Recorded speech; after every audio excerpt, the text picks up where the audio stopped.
And there are some very, very exceptional cars out here on the show field for sure.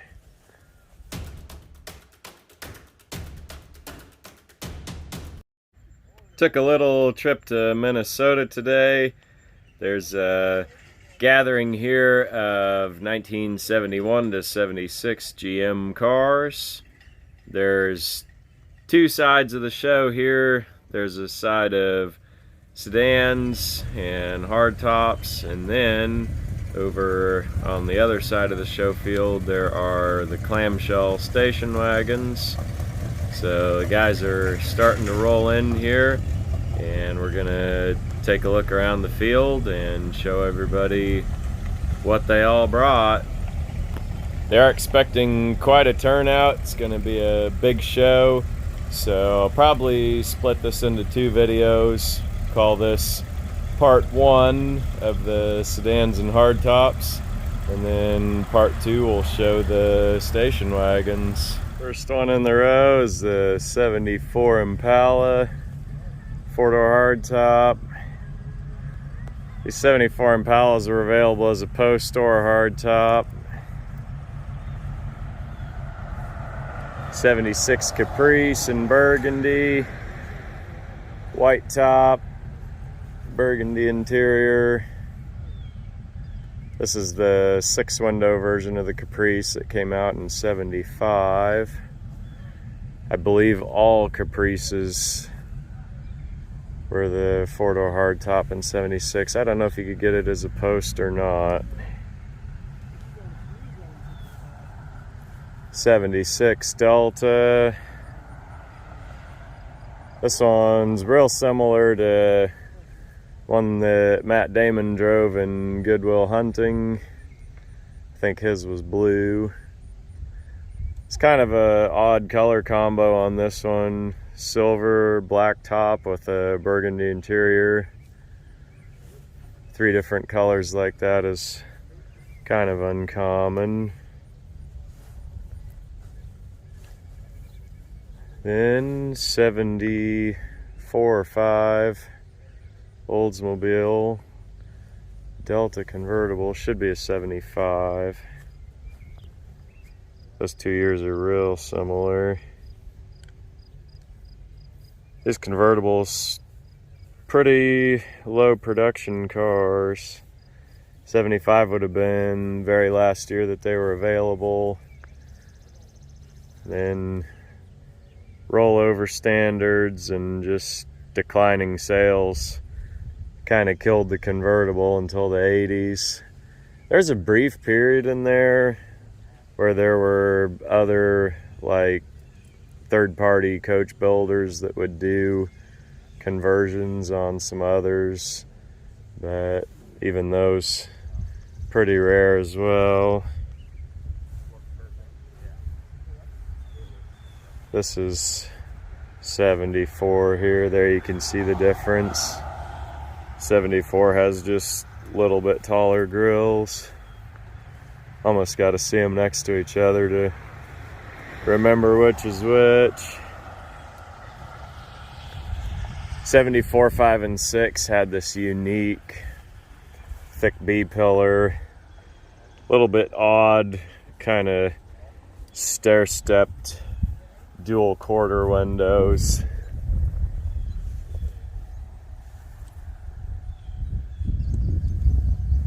You can tell the difference from the rear as well. 74 has the split taillight lenses, and then the 75 and 6 have these single piece lens.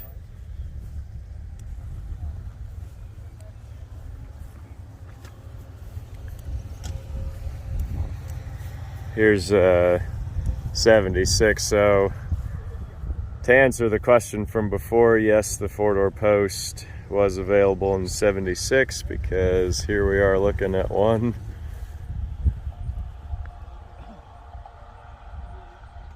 Always learn a little more about certain years and models of these cars every time go out and take a look at them. 76 has the square headlights, of course. triple burgundy paint interior and vinyl top. Then 73 Buick. This is probably one of my favorite cars here. Really great paint color on it. And I don't know, that almond interior on these just really goes with pretty much about anything. 73 was your first year of impact ratings on just the front bumper only, so they started to be a little thicker style to the bumpers. You can see option list there. They gave it pretty much everything you could. 455. It's the Electra 225. A lot of people call these a deuce and a quarter.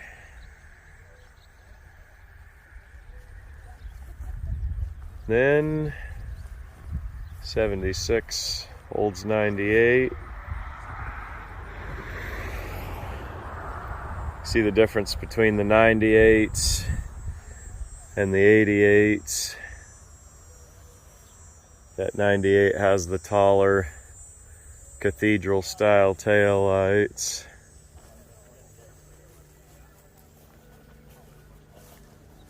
Just a big luxury barge, got the pillow tufted seats. 76 had the square headlights. 75s were round. 72 Caprice. This is a 4-door post. Fairly uncommon body style for 72. Most people ordered a 4-door hardtop. Front bumper guards.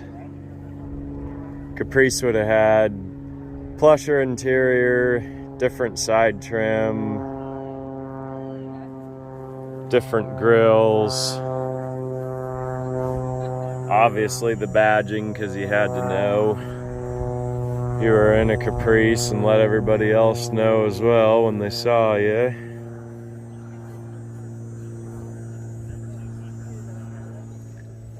'76 Pontiac Catalina. This one's got that real neat crushed velour. It's the original back seat. Front seat's been reupholstered, so they don't quite match.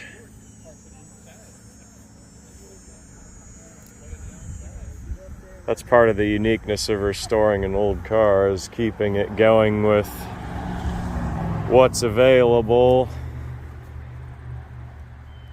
Everything that's out here is coming on half a century old, and some is easily obtainable still, and other pieces not so much. 74 Impala 4-door post. And next to it, the 74 2-door.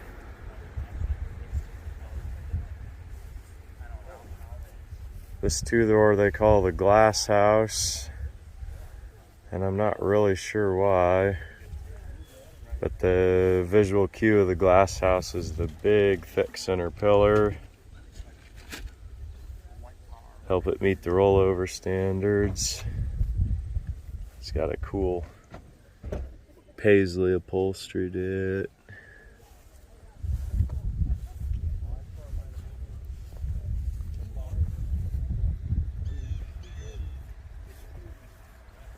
'74, you could also get a Spirit of America package. Bicentennial wasn't till '76. I'm not sure why they brought them out that early. It may have just been that they thought they were going to sell tons of them and they wanted to get a jump on it, and then they just never really caught on for whatever reason, which is kind of surprising because the mid-70s really was the period of tape stripes and that type of stuff.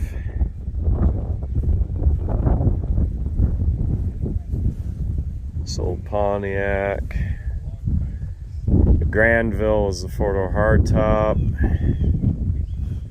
This one's been maintained pretty well. Wheels are restored. 72 still had the skinny bumpers.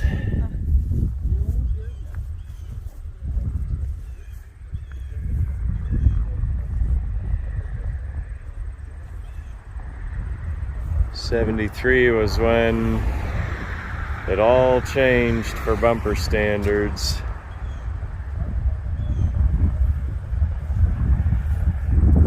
We got a brown 74 Caprice, four-door hardtop.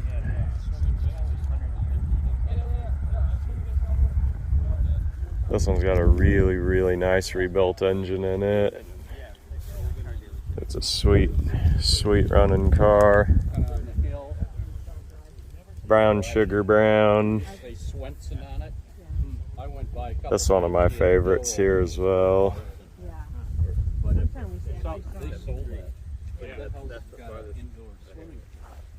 In the 73 Impala, four-door post.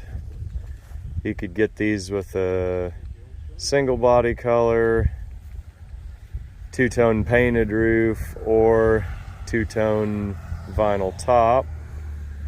This is the vinyl top model here. Optional front bumper guards. Beautiful lacquer paint. Appears to be original on this one. Very, very low mileage. Pristine preserved survivor. 28,000 on it. These old lacquer paints, pretty common that they'd bleach out over time. And so to see an original paint survivor car like this that has paint that's still in that condition truly is beyond exceptional. And there are some very, very exceptional cars out here on the show field for sure.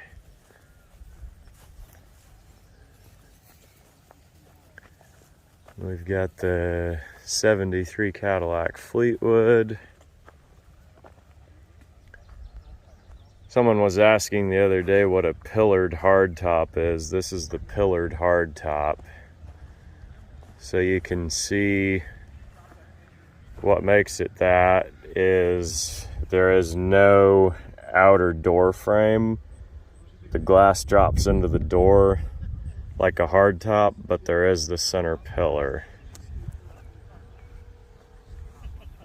So you have four-door sedans, also called a four-door post. You have four-door hardtops.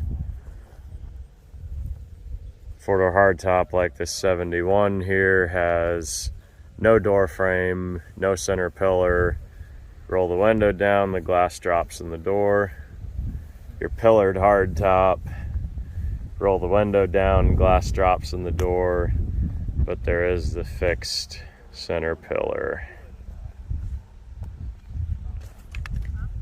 See, the 73 has the big safety bumper in the front. Dark blue car, very, very well preserved. Got the original leather upholstery in there. 71 Impala. It's actually a pretty rare paint color on there. It's kind of a dark gray blue. Very, very attractive car. Got the Black vinyl top, black interior. Impala you could order with cloth or with vinyl. This one has got the cloth. Hard to focus through the glass, but there you go.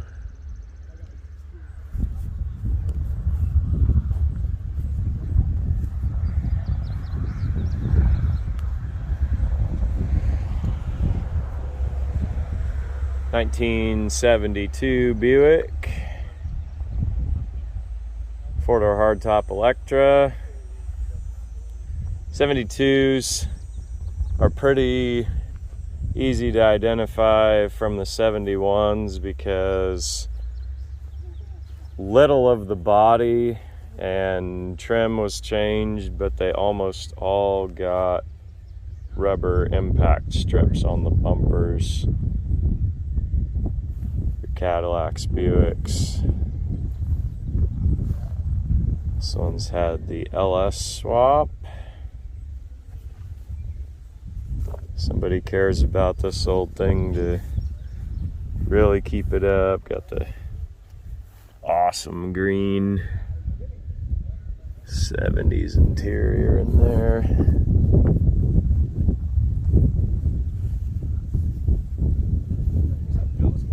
Then we've got the 74.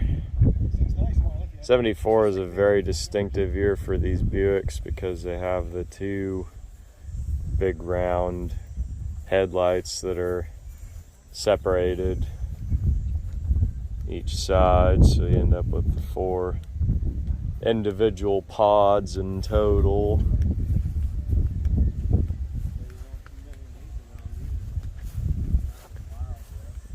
It's kind of neat. It's got the leaf design on the interior. Very few 70s cars with a leaf design. This is one of them. Got another 74 Impala. 2-door glass house. It's kind of an oddball with the body colored wheels and the caps. Most people got full wheel covers.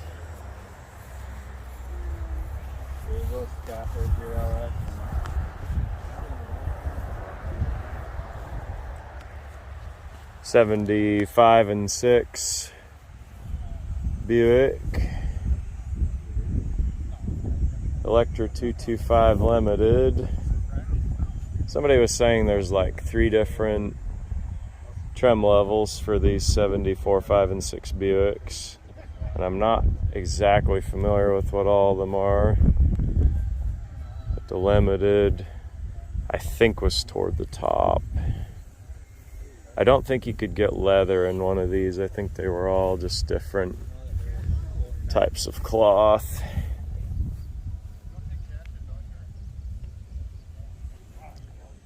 $67,000 original mile car.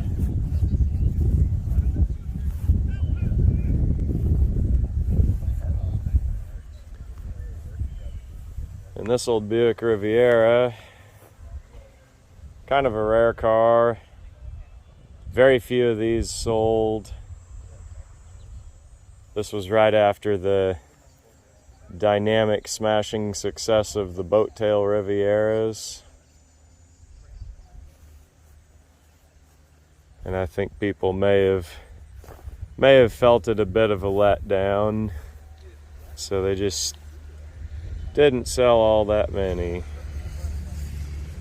But like everything else here, they are unique historical relics of our country's transportation history, and so it's important to preserve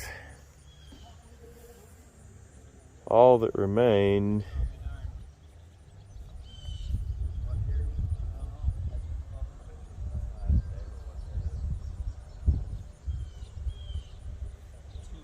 It's an era of style that will never be revisited. These things are dinosaurs in more ways than you can count.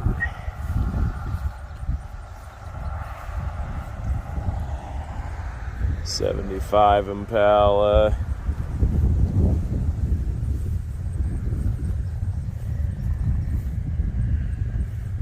'75 Impalas and Caprices were very, very visually different. They shared the same body style, but the whole front clip was different. '75 Impala had kind of the flat, square, blocky nose, and then the '76, the Impala's got the rounded nose. Catch a little row of convertibles here. We've got the '75 Caprice in burgundy. These are pretty rare, low production cars, and I think in a lot of cases people that were buying these new had a sense of awareness of the future collector interest that these vehicles would gain.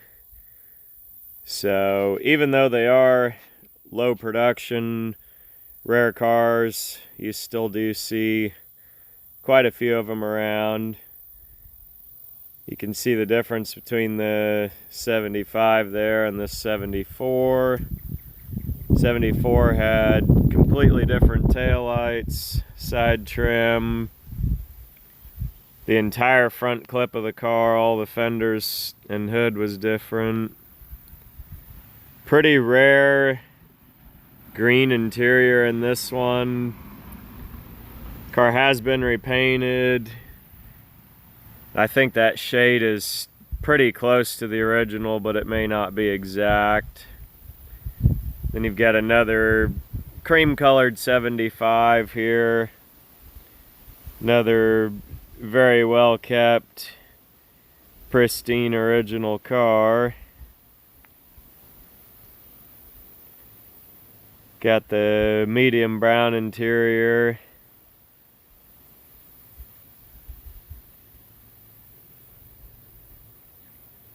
The market on these cars has gone significantly up in the past few years. These are a bona fide collector piece, that's for sure.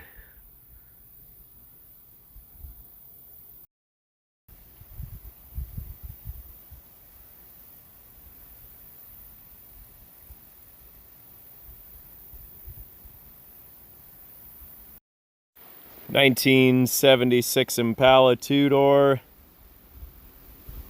Tell it's a definite '70s car with the color keyed hubcaps.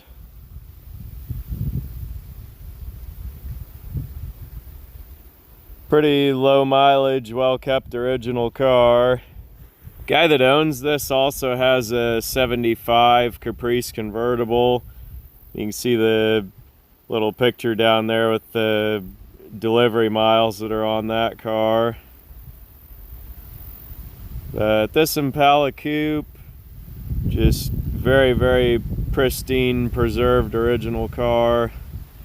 That's part of the fun of these, is getting to hear about the stories of why something that should have been just a consumer good with a finite life that was tossed away hangs on to remain a preserved survivor.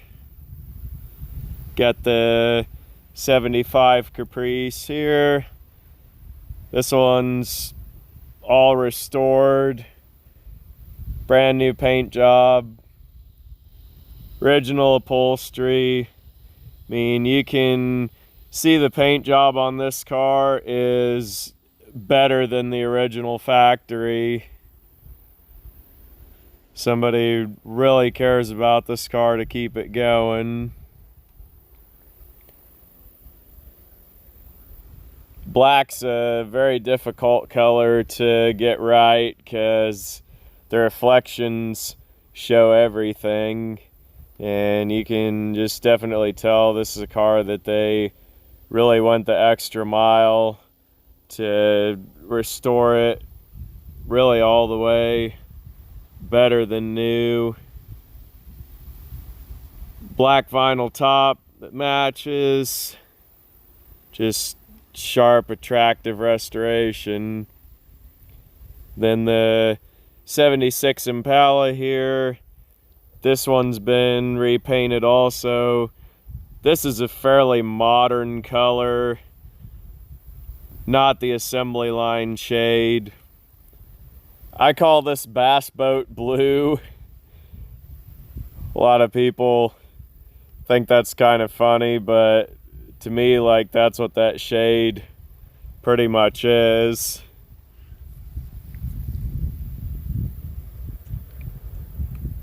See, obviously, car that someone cared about to preserve in very pristine condition. So this one would definitely be the most obscure of all the vehicles here. This is a 1971 Biscayne. So this is the car that if you were really value conscious but wanted a big car and wanted great gas mileage, this would be the one you'd order. Extremely low production. Obviously, automobile is seen as a status symbol, and so that's the intention that people have when they buy them. So to find a model like this sold to the general public, pretty uncommon. Most of them realistically would have been geared toward like your taxi fleets, probably more than anything. You can see up on the roof here, there's no drip rail trim. It's just smooth. You can see the interior's pretty Spartan as well. It's got the cheap vinyl all around, and then hard plastic steering wheel instead of the rubber rim. This one actually does have carpet though, not the rubber floor mat.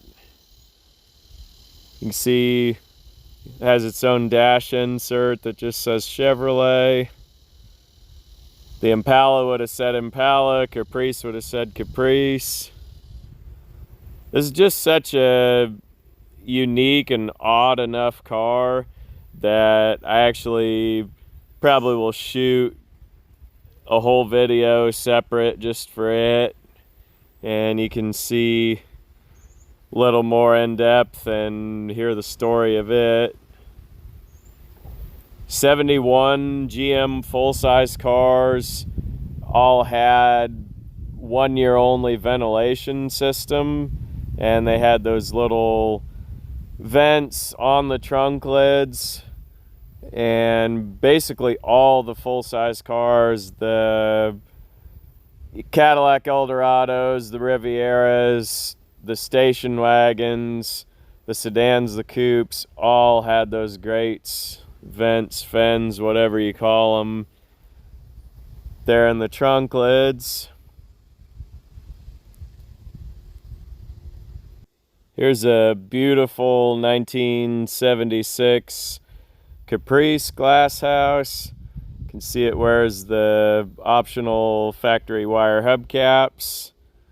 You can see the difference in the shade of blue on this car versus that other 76 Impala. This is factory original paint, factory interior. That white just has a bright, striking pop to it. Obviously, white's a difficult color to keep clean, so to see this presented in such a fresh condition like this just really shows the care that it received as a survivor car.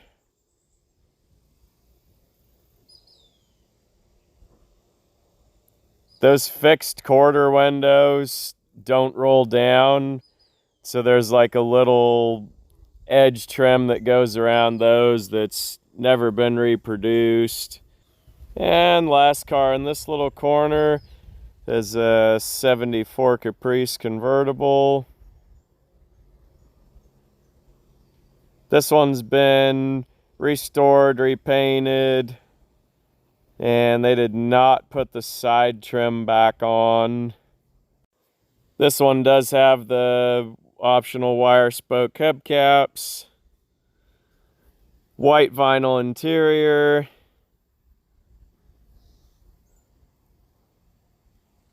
pretty good survivor car overall. It's one that somebody cared about enough to keep it up, and 48-year-old car, looking very good shape. This one is for sale. I believe he's asking $25,000, which is exactly the market price that you would expect for a vehicle like this.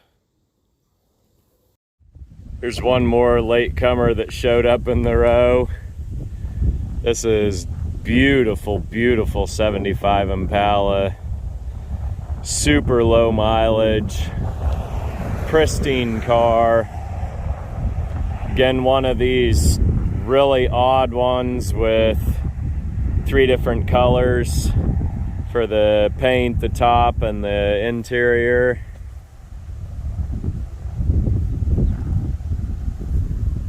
This car, I mean, just totally immaculate, pristine time capsule. Like 32,000 original miles. And you can just see all around this car, beautifully preserved, pristine original.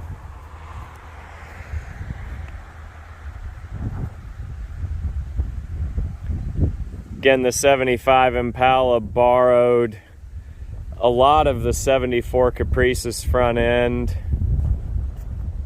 although they did give it just a bow tie badge in place of the Caprice crest. But all your header and your markers and headlight bezels and that stuff was carried over from the 74 Caprice. I think intentionally. I think it was a way to show people, you know, hey, here's a reason to trade up every year. And I think it was also a reason to show, hey, every next year we're giving you something that, you know, was an upper cost thing last year.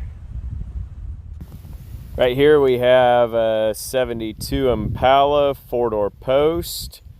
And then next to it is the 72 Caprice 4-door hardtop. And these cars provide a pretty good comparison between Impala and Caprice. So I might shoot an extra video just showing the differences between the two for that model year, since they're both sitting here.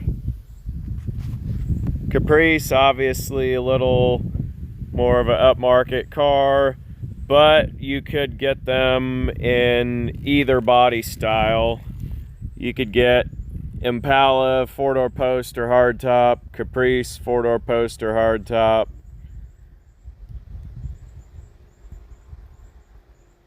Really nice survivors.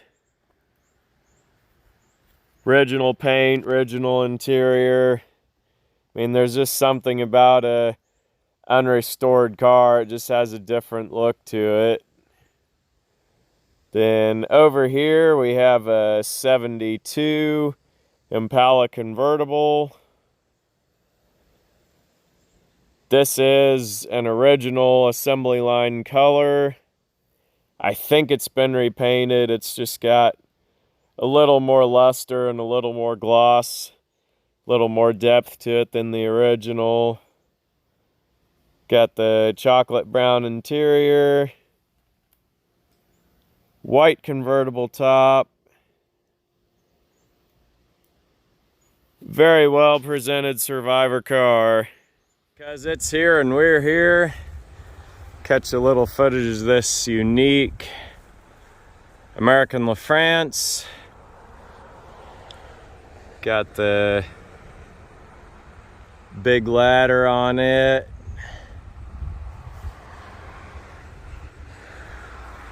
Bucket boom, whatever you want to call it.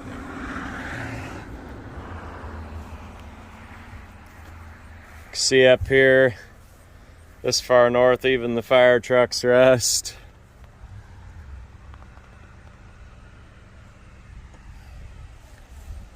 So this is actually called a tower truck because it's on a hydraulic lift there. You can see the piping that goes all the way along there to run the water up to the nozzle.